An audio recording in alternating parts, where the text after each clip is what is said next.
princípio da insignificância, ele tem um caráter que nós salientamos na aula anterior, né? Que ele deve ser conjugado com outros elementos de convicção.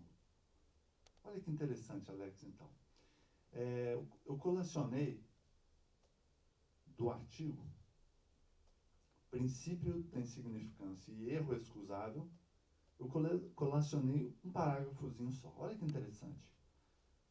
A orientação do Supremo Tribunal Federal é firme no sentido de que, para verificação da lesividade mínima de conduta, ou seja, a insignificância, apta a torná-la atípica, ou seja, insignificante, deve levar-se em consideração os seguintes requisitos concomitantes.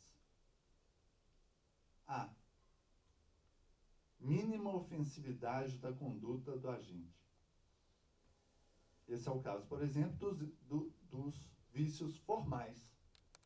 Um vício meramente formal, ele tem, então, uma mínima ofensividade da conduta, né? Ele pode ter uma mínima ofensividade da conduta. Melhor dizendo. Letra B. Nenhuma periculosidade social da ação. Isso significa, perante a sociedade, o que vai ocorrer? Haverá algum malefício social com aquela conduta? E aí debatemos, no momento anterior, a questão de um parâmetro, o valor de uma merenda escolar, o valor da manutenção de uma escola em um município, naquele município em que esteja sendo praticada aquela conduta, que esteja sendo analisada. C. Reduzidíssimo grau de reprovabilidade do comportamento, ou seja, havia alguma escusa para aquele comportamento?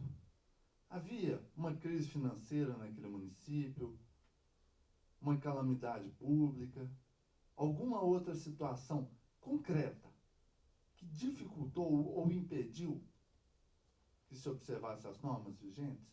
Esse é um questionamento abstrato que deve ser ponderado no caso concreto. E D, a inexpressividade da lesão jurídica provocada. Ou seja,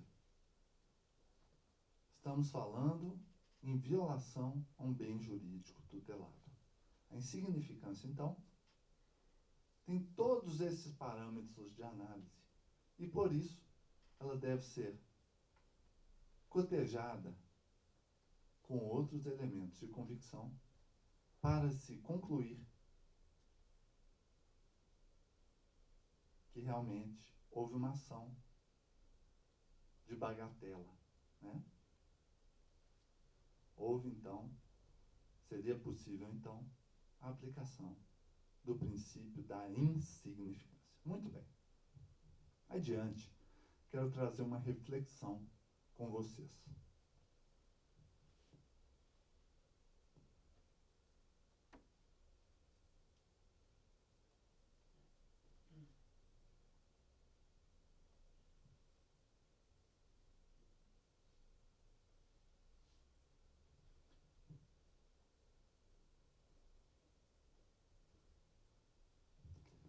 Para analisarmos essa distinção, vamos verificar as características do processo judicial.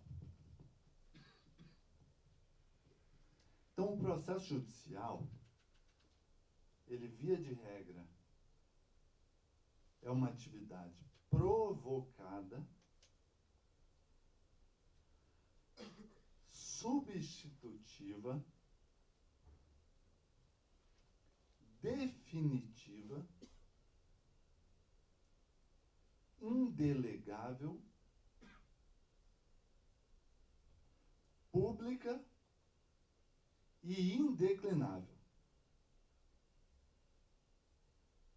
Cada palavra dessas tem um significado autônomo e fundamental.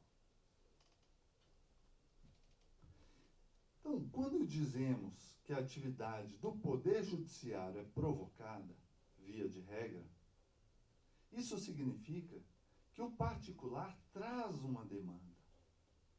Ele faz uma petição inicial e descreve um fato, bem como o fundamento jurídico, que embasa aquela ação, a propositura daquela ação. Muito bem. Aqui nós já temos a primeira distinção com o processo de contas. Por quê? Muitas vezes o processo de contas ele é movido por um ato ex officio do Estado. E esse ato ex officio do Estado, então, no processo de contas, ele é inicial e continua até o deslinde daquela questão jurídica que é posta.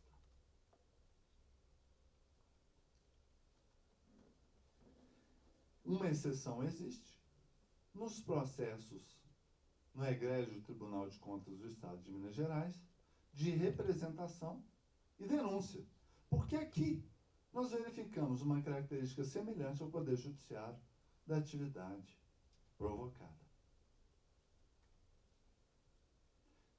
Vamos observar inúmeras situações no nosso regimento interno que exemplificam que o nosso processo pode começar de ofício.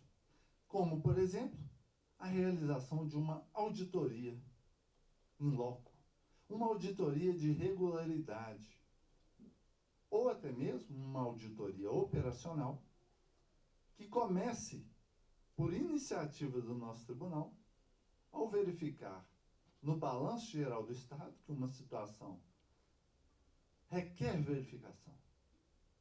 E mediante essa necessidade de interesse público, pelo princípio da indisponibilidade do interesse público, inicia-se então uma auditoria operacional no SUS ou em algum programa de governo, entre outras possibilidades. Muito bem. Vista a primeira distinção, vamos caminhar para a atividade substitutiva. Vamos verificar aqui que a nossa atividade, ela substitui também